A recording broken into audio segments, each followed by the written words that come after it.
Pull up a seat at the bar to join us for another episode of McAnally's Pubcast, a podcast exploring the fun and fantastical mind of Jim Butcher's The Dresden Files series.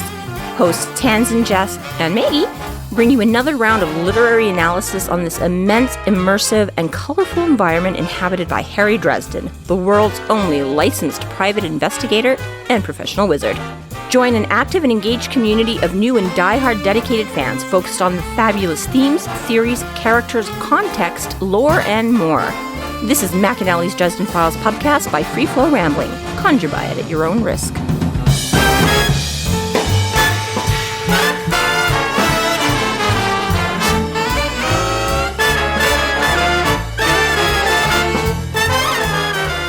Welcome to the McAnally's Pubcast, brought to you by Free Flow Rambling. This is episode 12.8, Snickers Satisfies, where we are covering the novel Blood Rites. My name is Tanzan, and I'm joined by Maggie. Hello. And Jess. Saturday, March 24th, 1984. Shermer High School, Shermer, Illinois, 60062. Dear Mr. Vernon, we accept the fact that we had to sacrifice a whole Saturday in detention for whatever it was we did wrong. Breakfast Club! Chapter 10. Harry is led into his apartment and trapped in a magical binding circle. He discovers the would-be assailant is Kincaid, whom Dresden has contacted to meet prior. The two discuss and agree to work together to attack and put down Mavra's Black Court Scourge. The next couple chapters are actually quite humorous and funny, I feel, even though for like the gravitas underneath, but I'm like, there's so many like just good lines and funny little moments with Dresden here. It's a really quick beat back and forth. Yeah, the whole bit, when he gets him in and he sits him down and then he blindfolds him and everything, right? And Dresden's like, you might not know this, but I don't function all that well as an investigator when blindfolded. And he's like, that's the idea. He's like, try not to make me feel threatened. I'm all spooked and jittery. If you make any noise or try to get up, I'll probably twitch, and this trigger is pretty sensitive. My gun is pointed at your nose. The ensuing cause and effect could be inconvenient for you. Maybe next time you could just say freeze.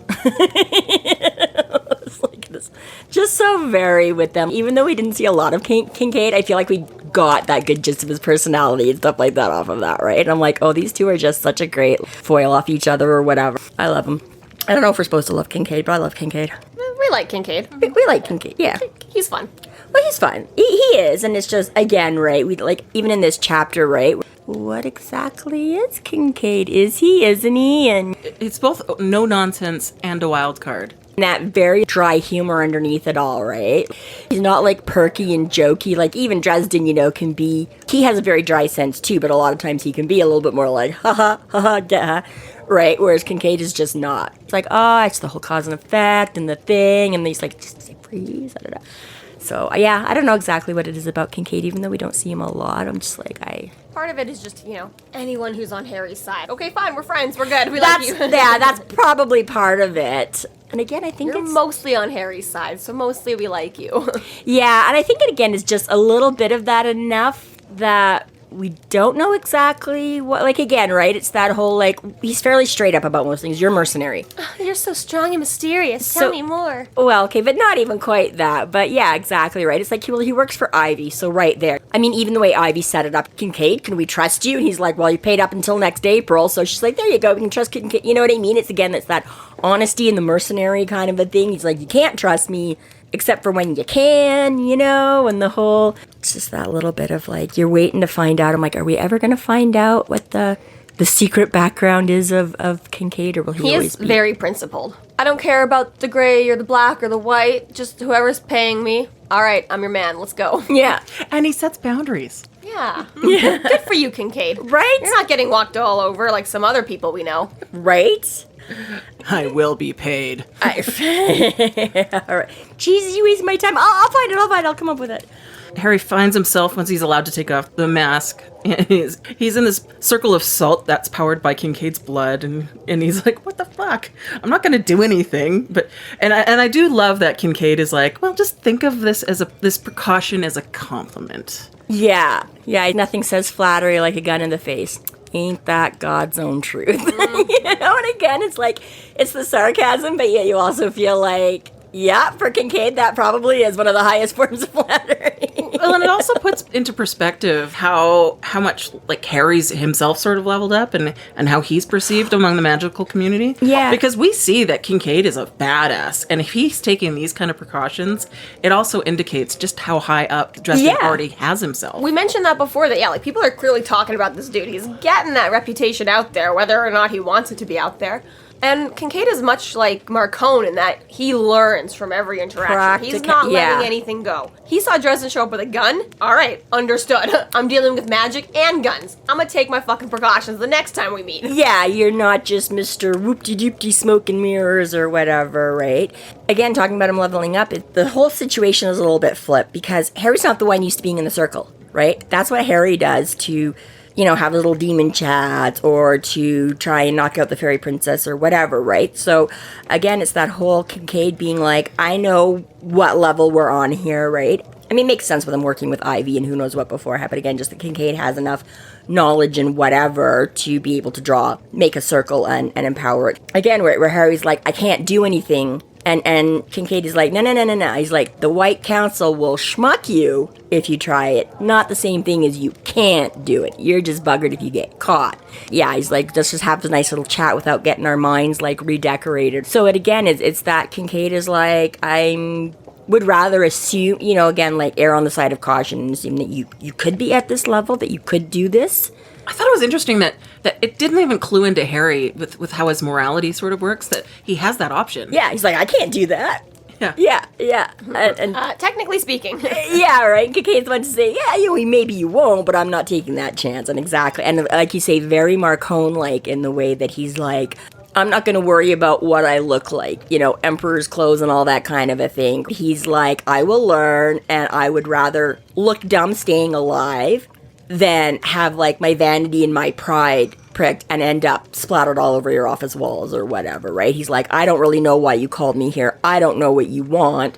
Because, again, this is very out of the blue, right? We know that Harry's left a message from him. We don't know what that said. Apparently from Kincaid, it didn't say a whole lot, right? So he's like, is Harry want some kind of payback from the last... interaction in book 5. Why is this guy all of a sudden calling me up out of the blue? What does he want? Heavy-handed too. We didn't even know. We just got, again, in the last chapter 2, whenever it was, and he made a couple of phone calls, and we know one of them was to Murphy or something like that, and then obviously this is the other person he called, and that's the extent of it, right? This is a little bit of Harry's blind zone about himself, though, is that if you're gonna go and be aware that you were building up a reputation, and as far as Harry's concerned, he's not. He's like, I don't know why the fuck people are so obsessed with me. I want to work in Chicago. I don't give a fuck about fairy wars and werewolves and fairy courts and all this shit, and the rest of the world is like, this dude is involved with the vampire war and the fairy war. We've got to do our research. Shouldn't have set up shop over a hellmouth, Harry. No kidding. But if you want to do research on Harry Dresden, you're going to go to his people and be like, White Council, what can you say? And they're like, this motherfucker finds a loophole no matter the fuck what. Yeah. And then everyone else is like, all right, how do I stop as many possible loopholes as possible? And then Harry's like, I wouldn't ever kill anyone. That's against the magic laws. And they're like, okay, all I know about you is that you'll do whatever the fuck you want whenever the fuck you want to do it. And get around your little stupid rules no matter what. So it's very funny that Harry's always like, why the fuck does no one trust me? I'm just some dude from Chicago. Leave me alone. And it's like, right. But again, a little more self-awareness there, Harry. It's that ethical flips. But I only heard the bad guys, which is fine depending on what you constitute as the right. Keep working with the bad guys. As these stories and several other point out, it's like you're never the bad guy in your own story. You're always the hero of your own right. You always think you're doing the right thing for the right purposes, right? That more or less. Quote, history is always written by the victors. Harry's literally writing his own books here. Nice. And scene. So anyways, we find out that, so he's not here for some other nefarious purposes. He doesn't want to mess with Kincaid. He's not here for something he took umbrage with in the last book or anything. He's like, yo, you're really good at killing things. I want to go kill some things. And Kincaid's all like, yeah, right, really? For real? All right. He's like, I'm totally up for that. I'm getting bored on defense. Let's go do some, I got a babysitting contract for like 7 years. Yeah, which is great, I'm sure, because, I'm sure there's some shit coming Ivy's way, but again, right, it's not like Ivy can't handle a lot of that on her own anyway. He's like, yeah, let's just go out there and kill things. Kill things. Fun. Yeah. And get paid. Sweet. I do wonder. Kincaid says that he was in Atlanta when he got Harry's call. and that he's just, Passing through. well, clearly on a vacation from Ivy for whatever reason, got another job contract, or is doing his vacation hours for the He's year. got a family there. Or he was on job Traveling for with Ivy. little tiny Kincaids running around. I was thinking more him visiting, like, his family, like, but that'd be even funnier. He's got this secret life like Michael. Right. Only problem is Michael's not secret. That's the problem. They keep gunning for the poor man. That's why Kincaid is like, yeah, see, Michael, you fucking dumbass. Should've been secret. All for the Lord. We do this in the... Yeah, fuck that. Nobody knows about my family. But I do wonder, I was like, what's Ivy's accommodations when Kincaid's not home? Do you go hang out with some other supernatural baddies? Do you just batten down the forces? Are you just at a sleepover right now? And I was gonna... Surrounds herself with malevolent little spirits that'll just attack. She's at outdoor school this week, so she's got, like, her school... the YMCA has this. She's at, like, Camp Hector or whatever. They won't let her bring her, like, badass, heavily armed bodyguards. So she's like, it's okay. Mrs. Kirchner totally has this covered. I'll be fine. Sure, I'm threatened by supernatural creatures at any given moment, but it's worth it to get to go to camp. Right, exactly. She's like, I have to do so much homeschooling on my own. At least let me do the field trip stuff. It's fun. Take the archive out of the child. She can't take the child Right. out of the archive. I'll be at Girl Guide camp. Okay, I'll have my bow and arrow. Fine. No problem. No problem. Again, she can totally obviously take care of herself, but the whole point of Kincaid is that there are certain things that 7-year-olds shouldn't be able to do. And, the whole My premise feet don't reach is... the pedals. Yeah, exactly. Yes, it does make you kind of wonder a little bit. And again, I'm like, is this some big spooky archive, or is this just one of those fun little butcher tidbits like, we don't know what Ivy's doing. I don't know what Ivy's doing. You know what Ivy's doing? You guys just think about it. Suspicious. Yeah. You guys... Maybe she's just having tea with, like, one of the Queens of Fairy, and, like... Yeah. For you, it'll be a week. For me, it'll be half an hour. She's doing some super download computer thing. She's like, I'm just going to go in my sensory deprivation chamber for like a week. And I'm just going to, Recharge. Recharge, download, like just sort through a whole bunch of new information. I was going to say, who knows how much has been uploaded to the internet every hour. Yeah, right. I just have visions of an off-brand Kincaid that was so boring that they didn't want to mention him. Right? Like, he needs his vacation time once in a while. So she's like, yeah, this is the replacement. This is my weekend guy. Yeah.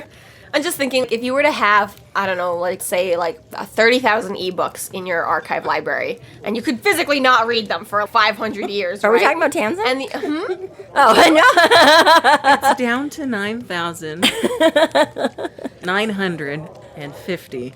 and you spend hours just culling the list, not even reading anything, but just trying to get it down to a manageable number of what's really worth keeping. Like, Listen, I know what I'm talking about. You have no idea how many book titles I have read, okay? My boss made. And how often I've read. He like foiled me with math, and I was so annoyed. Well, I read it like I do read a lot, like 100 and some a year, a couple of hundred. And he's like, even if you did the 200, that would still take at least 50 years for you to finish your collection, and that's if you don't add to it. I'm like, fuck you. So, in response to that, you're thinking to yourself, okay, let me get rid of like all of like the war biographies, okay? That'll never be interesting enough to top 9,000 books gone. of the list. Sports gone. Politicians gone. Whatever, right? Even if you were to get rid of all of that. I'm just saying, the first couple archives had it so easy. When only like 4 people knew how to read and write. Really easy to keep track of. 21st century archives, where every old idiot can upload and write whatever the hell they want. She's got to take a lot of time to parse. Okay, sure, you've written this down, but it has absolutely no merit and basis, and I know that because I know everything.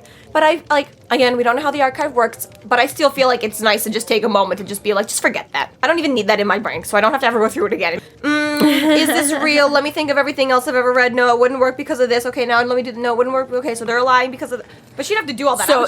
So you're talking about like billions of people worldwide. She's not hanging on to their grocery lists, is what you're saying? Exactly. She's like, I'm just gonna She's scrap just that delete, shit. don't need it. Stop writing that shit down, people. Just voice memo it. I don't know, but on top of that, you can say that you definitely know that the archive is completely supernatural and not a citizen of any one country. Has no sovereignty, has no patriotism to anything, anyone. Because she could be with the FBI every day being like, yeah, put this guy on your list. Yeah, put this guy on your list. Put this guy on your list. Yeah, put this guy on your list. Clearly she's got better things to do. She's like, that's human problems. Yes, again, exactly right. Separate that whole. There are rules. There must be.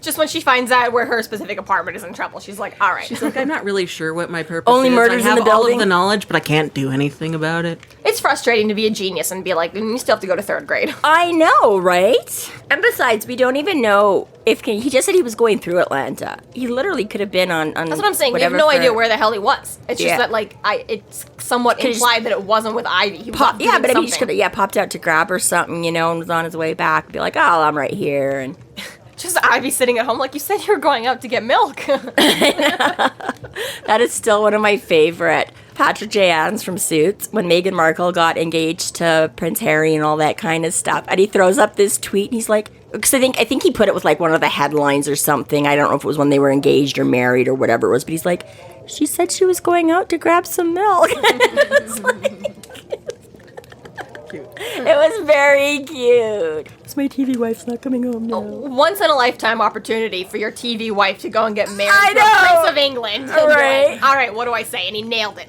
Kincaid names a rather steep price to Harry, and Harry tells him he'll get the money, and on top of it, he'll owe him one.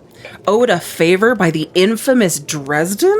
I guess it might be worth enough time to give you a chance.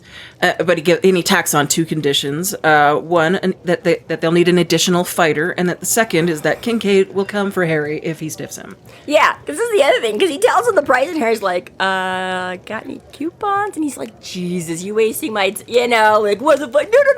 No, I'll get it, I'm good for it. And we all know, like, Harry, how the fuck are you good for this? I mean, obviously you will, because you get yourself out of any scrape everywhere all the time, but seriously, is this going to be like your one favor from Fairy or something? Literally, be like, I gotta blow all my supernatural currency and be like, can you get me like however many hundreds of thousands or whatever the fuck he needs for it? I'd be Harry Dresden. All right, here's $50. I need you to go bully a kid named Erwin Pounder.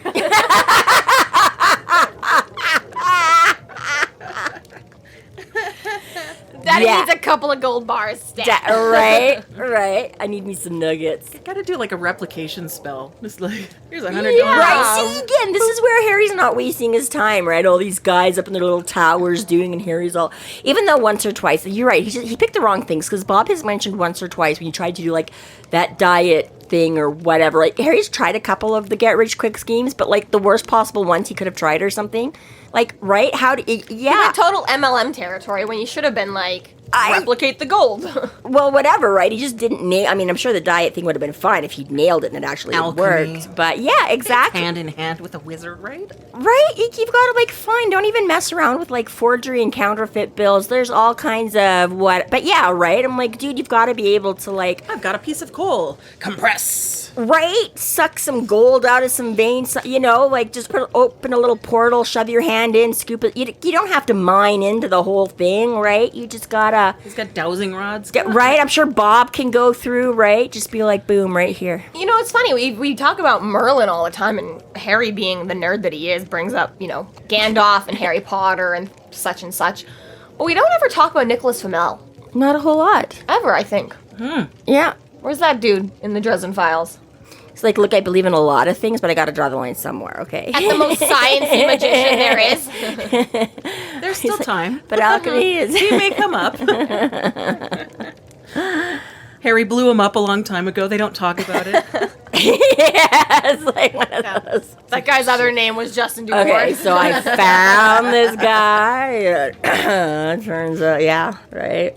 I do think, though, that little statement there where he says that a favor from the infamous Dresden, how that opened a door, is also, again, very telling to Harry's reputation. That is a massive thing to offer. And Harry's like, again, he's like, I'm sure there's something I can do for you at some point. Again, doesn't seem to take it in the same stride that we all take it, or that even it's Kincaid throwing it out there, like the infamous Dresden, and he's like, well, I don't know. Seriously, Harry's self-awareness sucks. Right? It's kind of a throwaway thing that Harry puts out there. He's like, I'll just owe you one. Yeah, actually, because come on, man, do buddy a favor.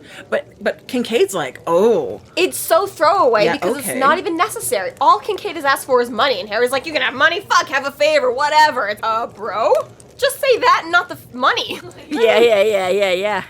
Well, and that's just it, because he doesn't even... Say that and half the money. You're crazy. Yeah, because I think Harry's so used to dealing, again, with the non-magical, right? Okay, I'll find your wedding ring. Yeah, right? He's used to people being like, no, I can, for real, I can do exactly. And that would be a big spectacular thing of like, oh my God, this thing has been missing for like days, months, years, and this guy just found it, right? There's totally something to it, but exactly, it doesn't even take into the whole scope that Kincaid walks in supernatural, so he babysits Ivy, you know what I mean? Ivy can, like, Dresden even said it, his whole thing with Ivy was, well, if you can read the magic, you understand the magic, you can perform any magic, knowledge is power, you can pretty much do everything that I can do, and she's like, yeah, but I can't drive a car, right? Anything that Dresden could do, Kincaid could be like, hey, Ivy, can you rustle me up?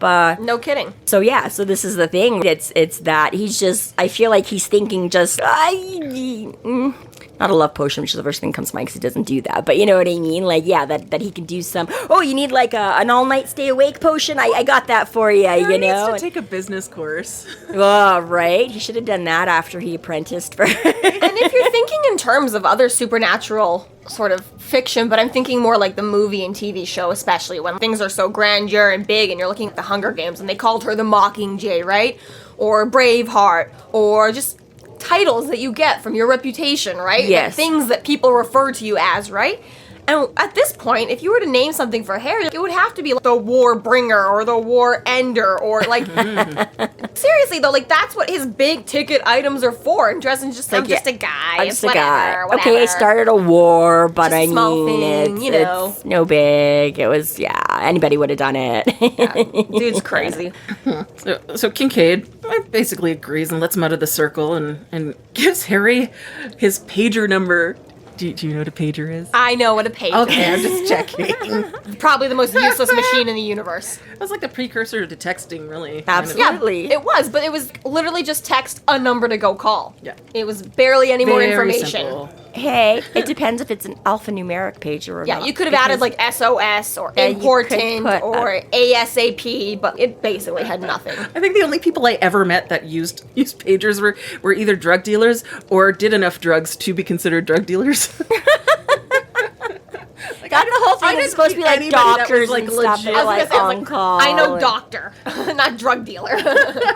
Yes. There were, I feel, a lot of professionals that did have and use them. So there's this last part too where Kincaid is all like, bitch, just remember, if you cheat me, I'll fucking kill you. And Harry's like, oh, you're really gonna risk a death curse on Death that? curse, yeah, buddy. Remember, And then- infamous here. Kincaid, all out of nowhere, yeah, no, I've actually already thought about it. I would just use a rifle at 1,000 yards, the bullet outruns its own sonic boom, and you'd be dead before you even heard the shot. Oh, That would work. Fuck, that would work really, really well. Oh shit, oh shit, oh shit.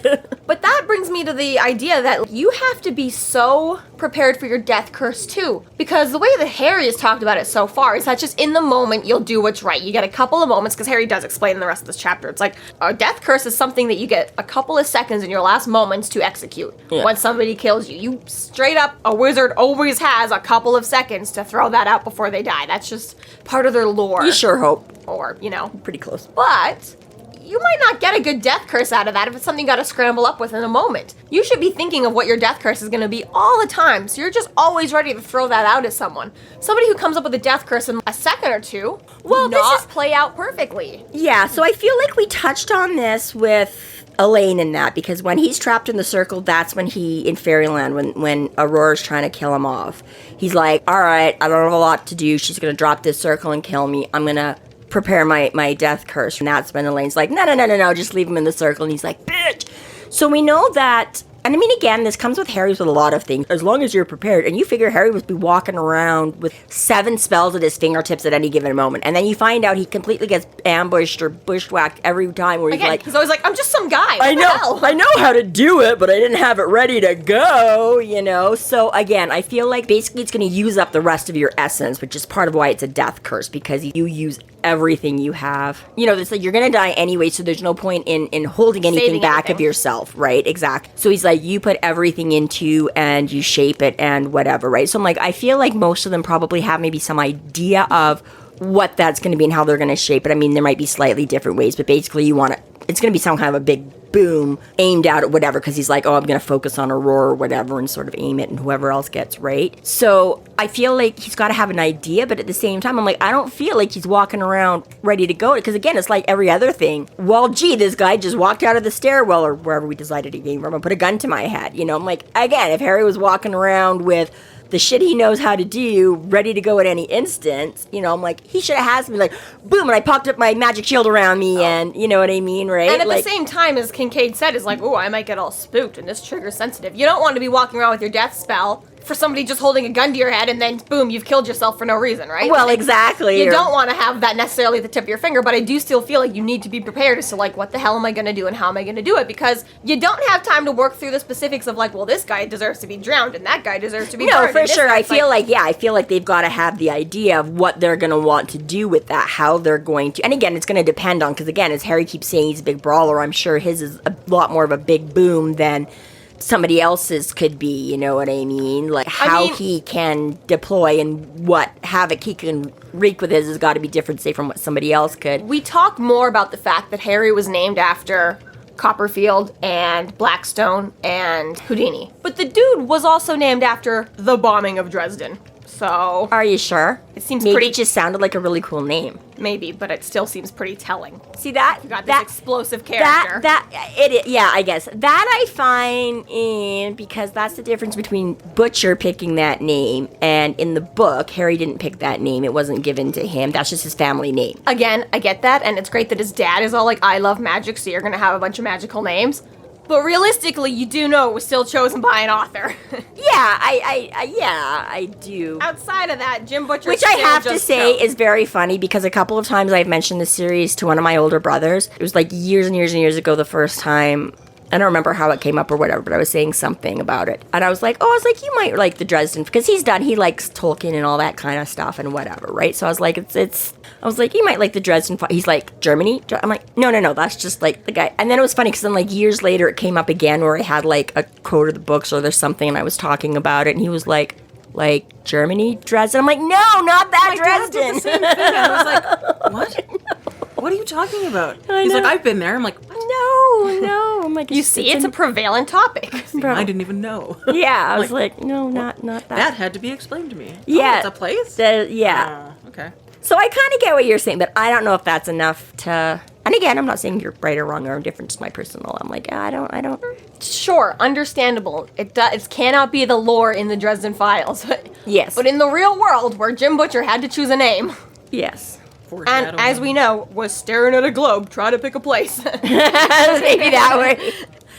I don't know. I feel like so often it's the thing of people just like putting things together and like throwing. Like he's like, I want like again, Rick. So you're like, he probably had something with the whole Harry Blackstone Copperfield, and he's like, what goes well with that or something? You know, did he just do like a random name search and be like, you know? Don't know. Maybe he had a teacher with the last name. Right? Really? Like, these are the things there's you no gotta way to ask actually sometimes. know. Be like, Jim, we have questions, okay? You've already been asked so many of the other like super important. Can we get down to like where did you pick his name from now?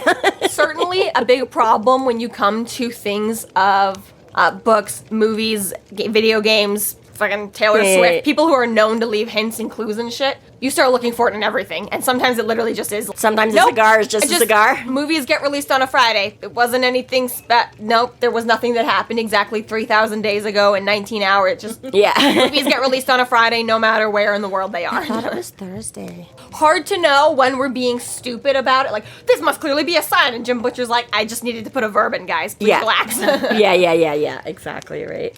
And on top of the fact that Jim Butcher himself says all the time, like, I'm not ever going to tell you just the truth. You well, know. yeah, because why ruin it, right? Why? But anyways, yes, he probably would have had to have some effect to his... Yes, all that to say is that Kincaid could probably get Dresden before Dresden could get Kincaid, and as long as he has the money, he doesn't have to worry about it. Right. Well, true. And I was going to say, actually, the other flip side to that is not so much whether he has it prepared or not, but that's Kincaid's other point, is that I'm going to be a really, really long way away. So even if you can get it off, it's not going to matter because you can't. Again, it's going to come from a distance and you're not going to know where and how to aim it. And you're not getting me like 1,000 feet away or however far, 1,000 miles, whatever the fuck that thing is. I think it's a good moment for Dresden to have, so it like brings him down a little peg that he's not quite as invincible as sometimes it does from magic, because there is physical attacks that can happen. Like absolutely. Just a reminder here, anything can happen. That's right, because that's his big. That's usually his card. Yeah, but I'm a wizard, and he's like, it certainly I can humanizes negate him. that, yeah. Which is, unfortunate, because this chapter also implies that neither Kincaid or Harry are human. Right? Yeah, I was gonna get to that part. I know. Because Dresden does try to call Kincaid on being plain mortal. Yeah, he's like, I'm just plain Jane. I'm just whatever. As human as you are. As human as you, yeah. And then he's what like, does that mean? You're clearly not a human. Yeah. You managed to hit, who knows, a dozen or so vampires. On and the you move. hit every single one of them. yeah. You didn't miss, ever. Yeah, so yeah. Oh, Which thanks, is folks, that's it. completely fair, because Kincaid is like, people hit, regular mortals can shoot a gun.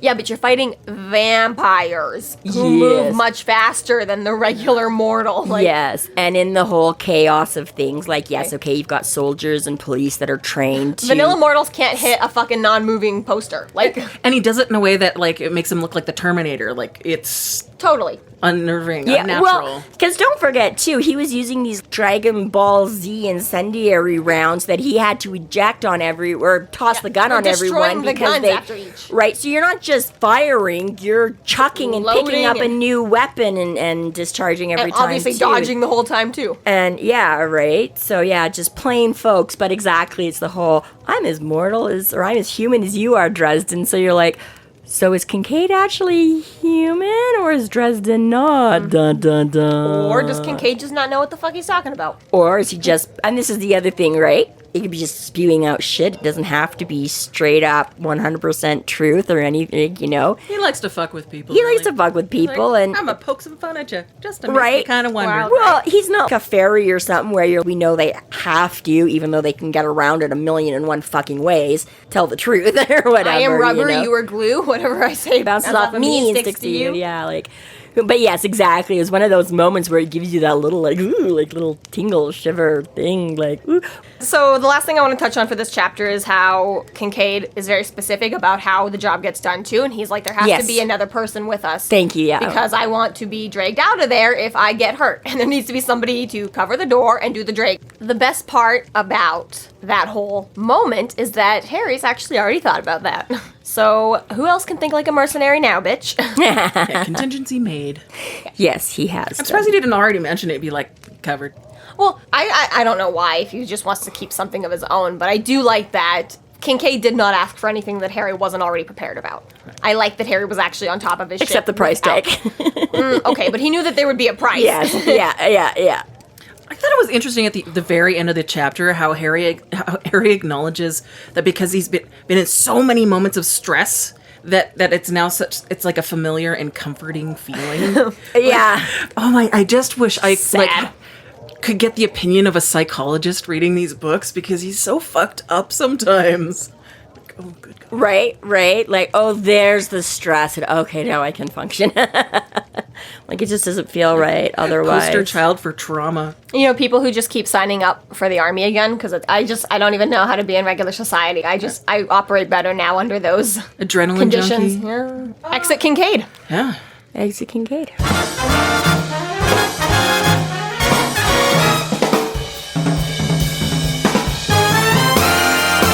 Thank you to our Patreon subscribers for your generous support. It's people like you who help us do what we do. If you're not yet a Patreon subscriber, sign up today and get a fuck ton of bonus content, kick-ass merch, behind-the-scenes outtakes, and more.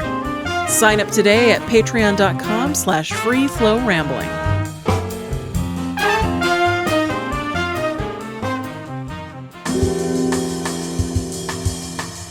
Chapter 11.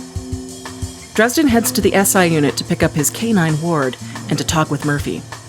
He finds Murphy in a miserable state as a result of the upcoming family reunion she faces. The pair have a heart-to-heart about family. Harry updates Karrin on the plan for the Black Court and asks her to do some internet sleuthing for him. So I'm curious here as we go. So, very first thing, he's like, I ran up a long distance bill while I did some digging on genocide. So Harry's obviously made it very clear about the whole technology thing. We're going to see that in a minute when he goes to Murphy, and Murphy reams him out for being around.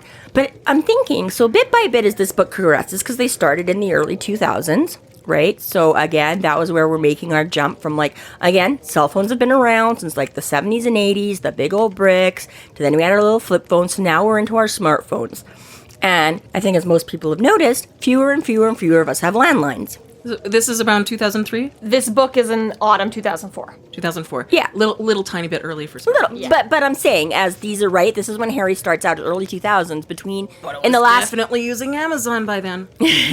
right, but in this 20 years that, yes, right, we're at the start of the books, we know that the books continue up until now. So over this 20-year period that Harry has gone through, the 2000s, right, this is, we know, it was the start of our smartphones and da-da-da-da-da.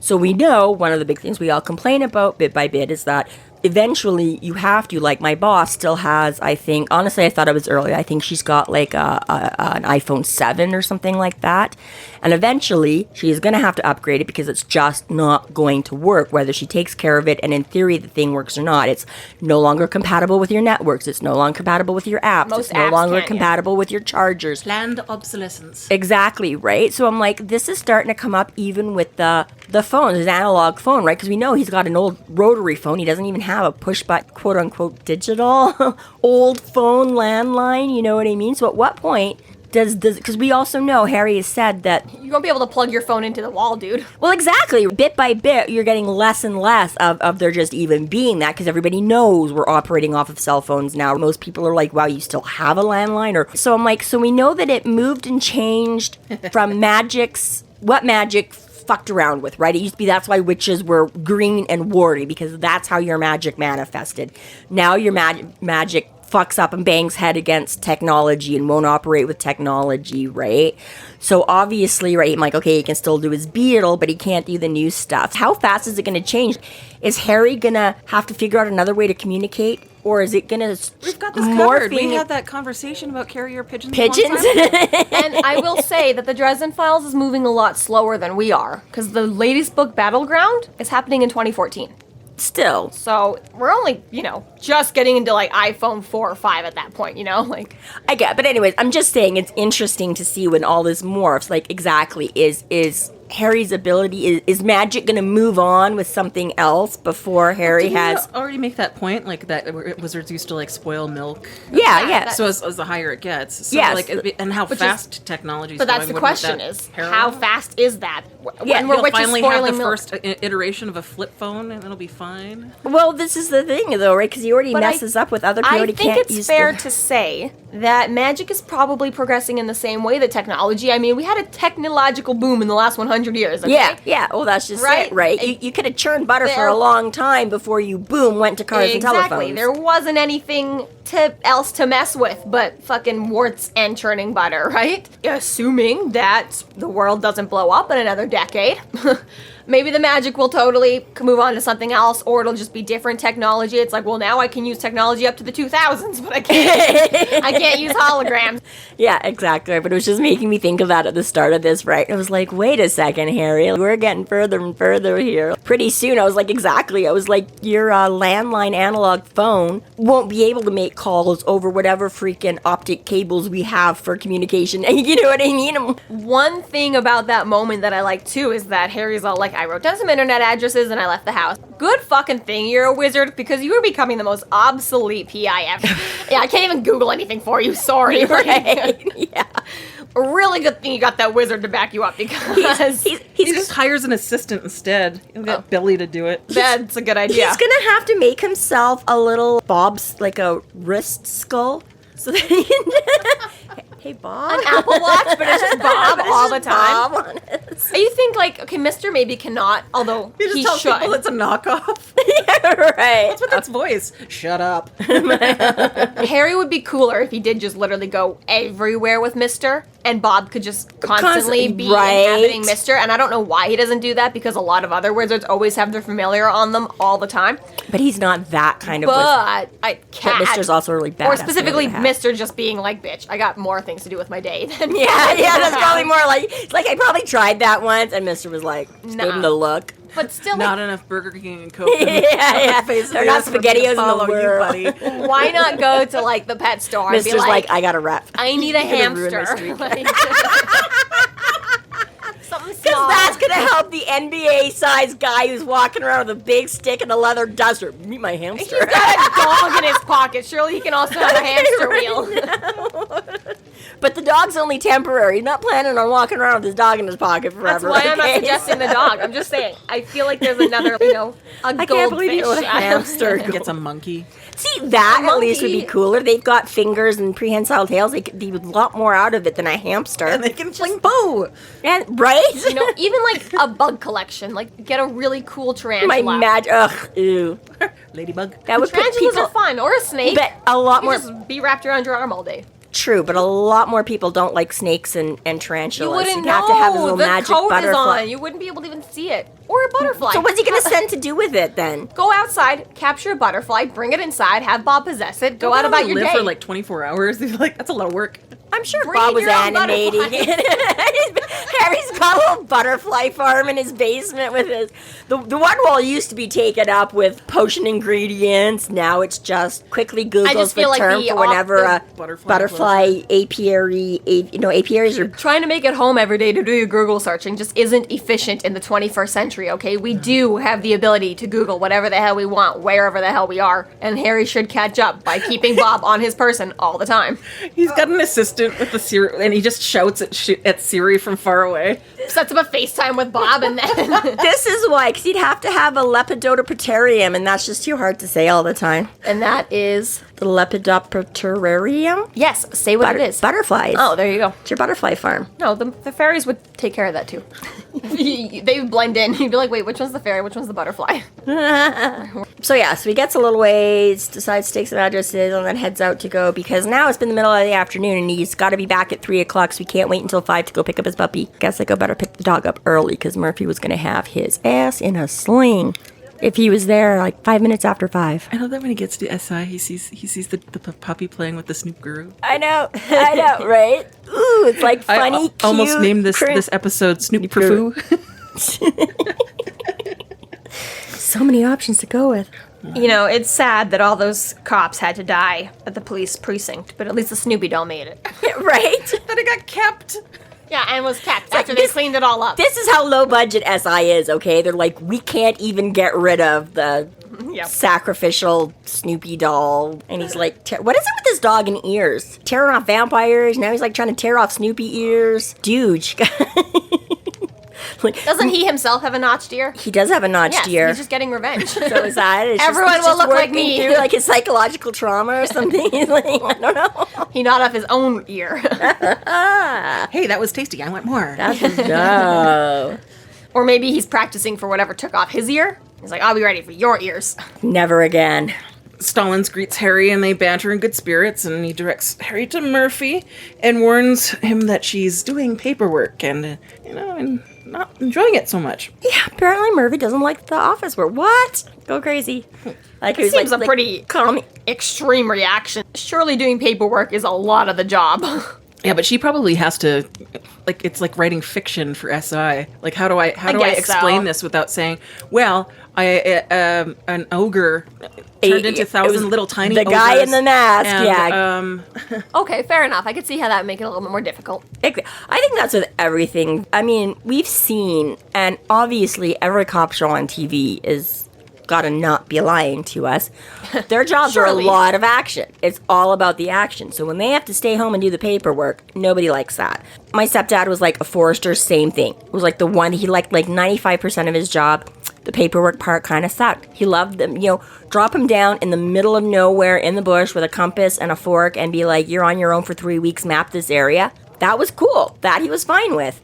So I totally get it, right? She wants to be out there in the action, not doing and that's like 95% of Murphy's job. Again, I disagree. It is, though. I think that you're doing paperwork more often than you're in the action. It's true, because Fictional. you have to set up a case to not lose in court. So you have to actually do your due diligence. You have to dot all your I's and T's. Yeah, but they almost never show that on cross TV. them and shit. Right. True. The same way that they're like, Don't become a lawyer if you like the show Suits. It's a lot more boring than that. A lot more boring than that. The actual statistics of a murder investigator only gets 1 or 2 cases per year. Which is why I actually looked up one time, because I was watching, I think it was Castle with Nathan Fillion, who, by the way, was totally in my dreams last night, and nothing terribly exciting. It could have been a lot more fun, but hey, at least he was there. Thanks for the cameo, dude. Yeah, right? Like, again, I was like, every week they're going out on some new murder investigation. I'm like, okay, get us New York. New York's a lot bigger than where we live, but still.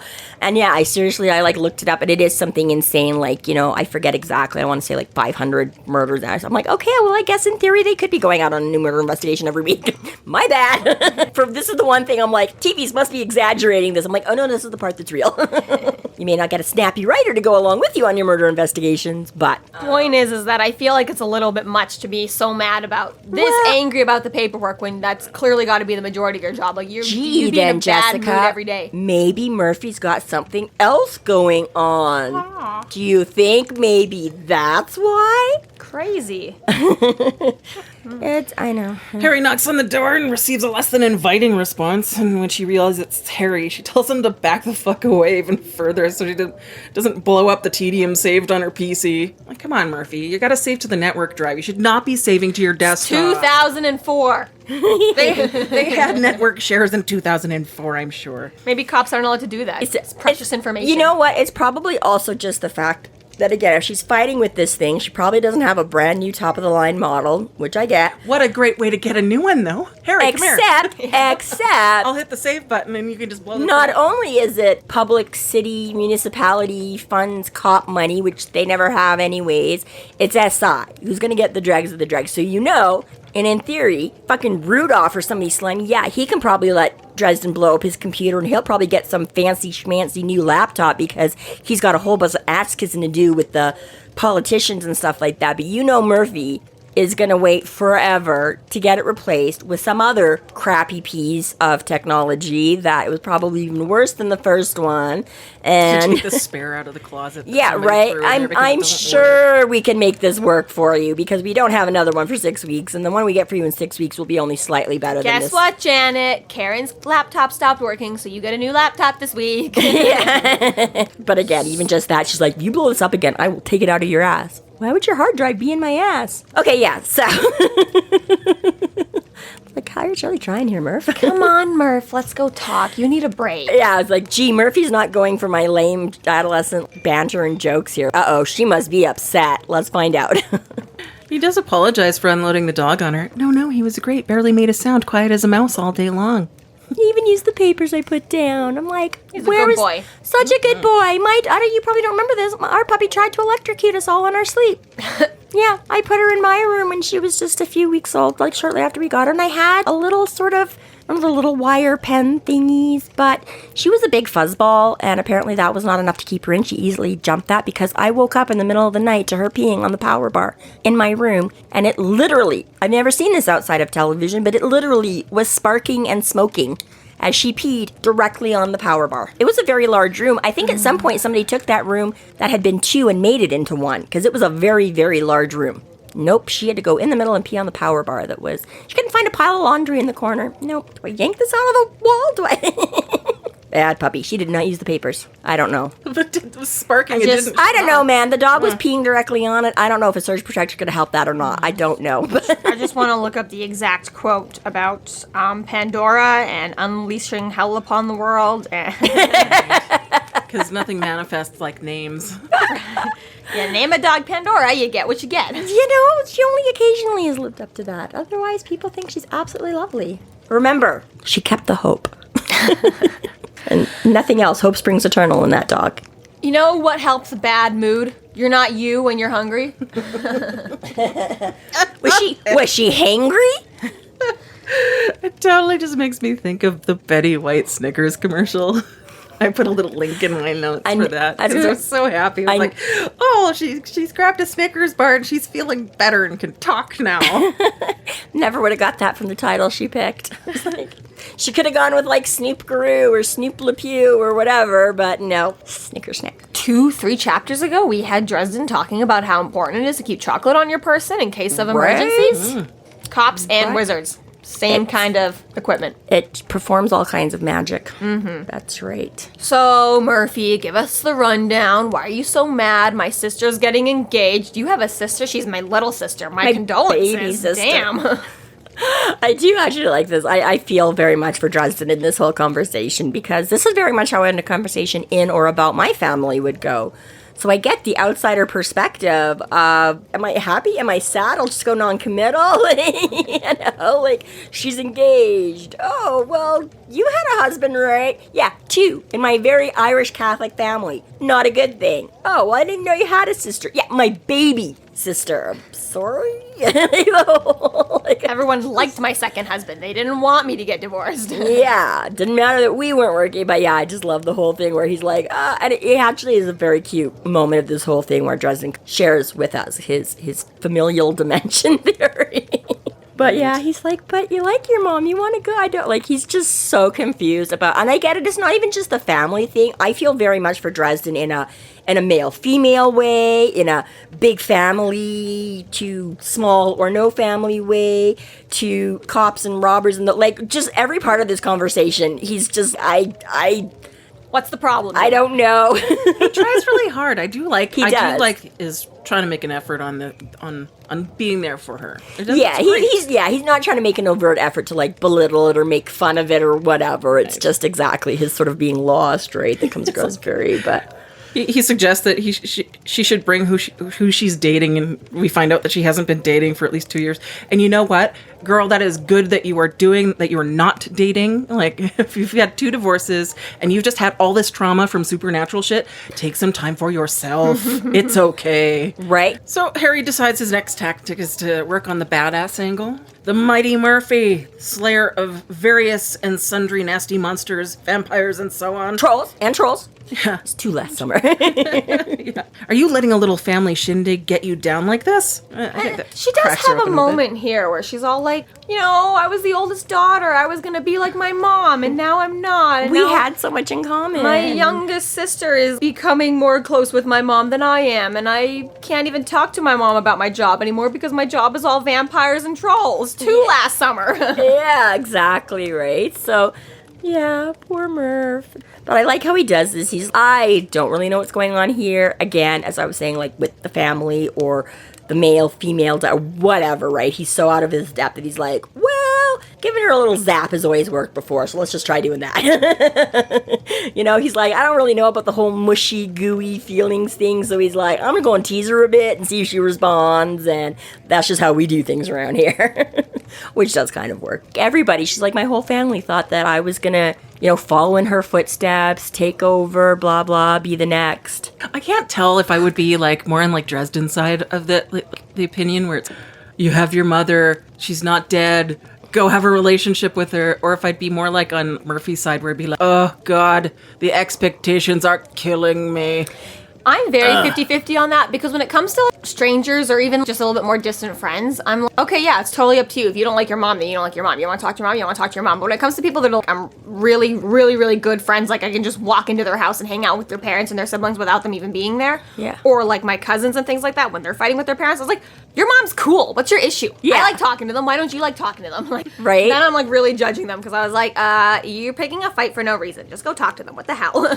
Whereas when it's strangers, they're like, I can't talk to them for any reason. I'm like, sure, whatever, fuck that person. Yeah, exactly right. And I'm with, maybe not for exactly the same reasons, but exactly right. It's like I can look at somebody that does still have their mother, and I like my mom. We got along fine, but we are not 2 peas in a pod. Nobody ever expected me to follow in her footsteps and become the next her, which is fine.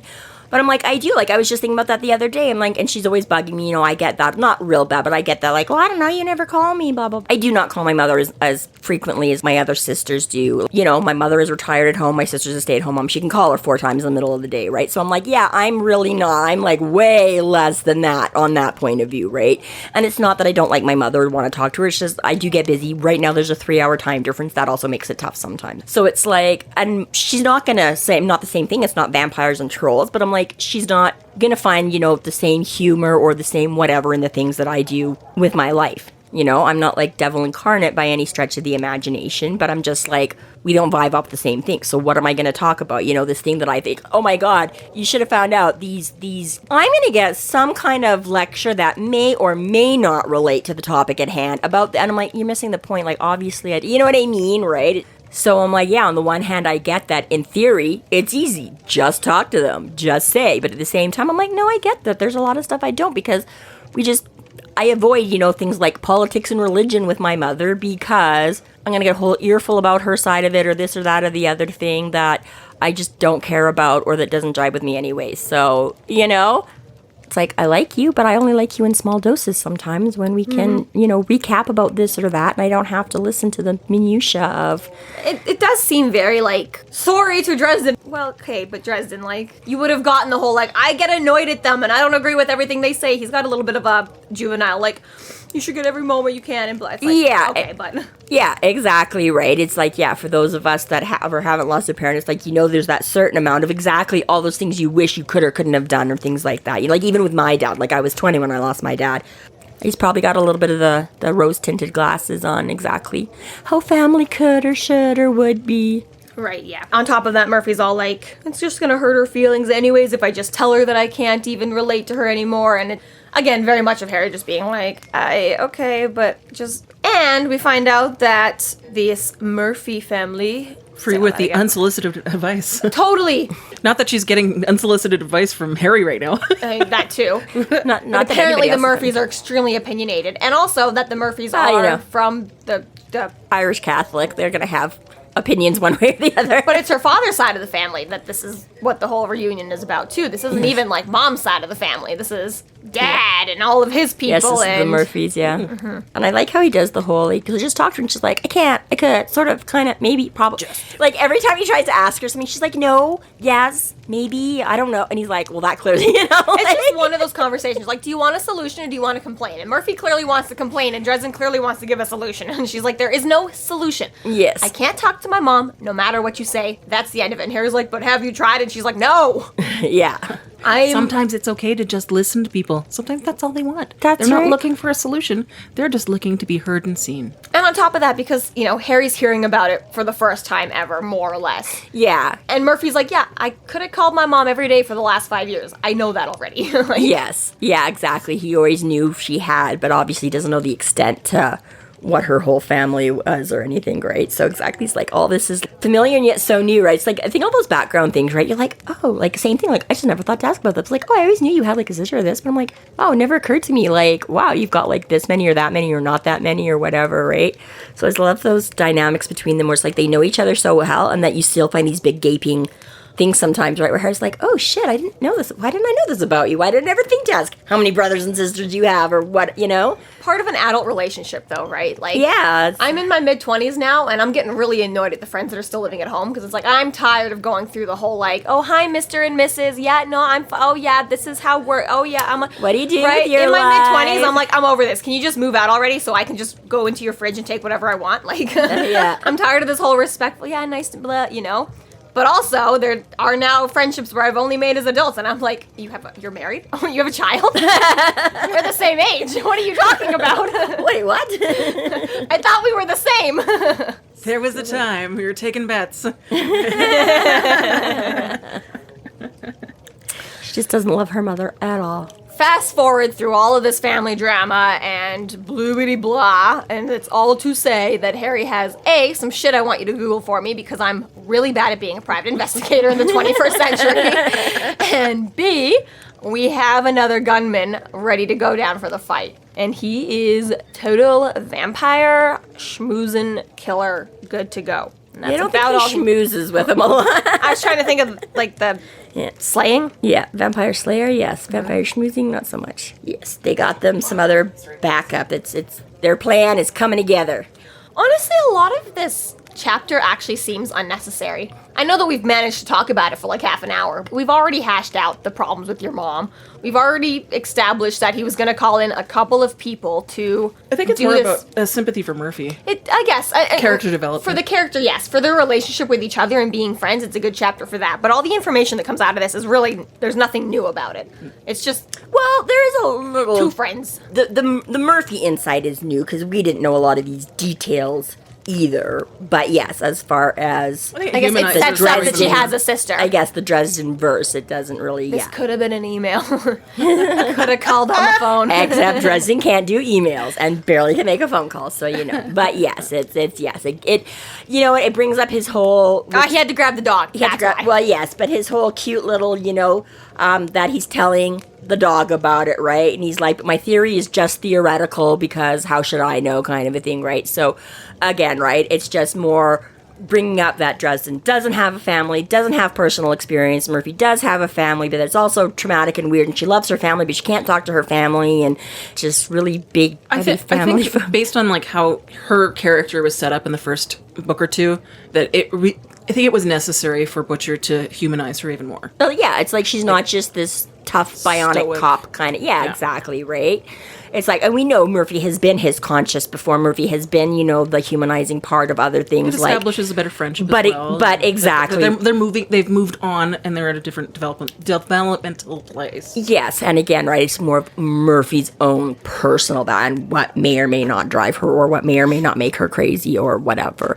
And... yeah, maybe not for this He's chapter. flying through some of these chapters, though, so maybe he's like, I gotta fill this with something. I don't know, Jessica. Maybe we'll just have to wait until later. Can't maybe just be about porn. Crazy. Yeah, right? It's about porn and family. It's just, I'm waiting for the Discord to be like, you guys didn't even mention this. And it's like, technically, we could have mentioned it. It hasn't happened for 5 more chapters, but I know. I know. I know, that's the only thing sometimes. But yeah, sort of, as far as we're up to right now, yeah, this chapter doesn't do a whole lot. No. Yeah. Cute quips. Sad people. Yeah. Some of your best quips comes at the expense of sad people, though. Especially yours. She was pointing at Jessica, yeah. I think they know. Just in case. We occasionally get new listeners. I don't know if they jump in at this point, but... I'm the nice one. Sad but true. This concludes our episode 12.8, Snickers Satisfies. Thank you for listening. You can find us online at freeflowrambling.com and McAnallys.ca. There we have links to our other podcasts, social media, and other fun tidbits. Please subscribe if you like what you're hearing, and please consider supporting us through Patreon to keep the magic alive and to see more content. We are Free Flow Rambling. Come your quiet at your own risk.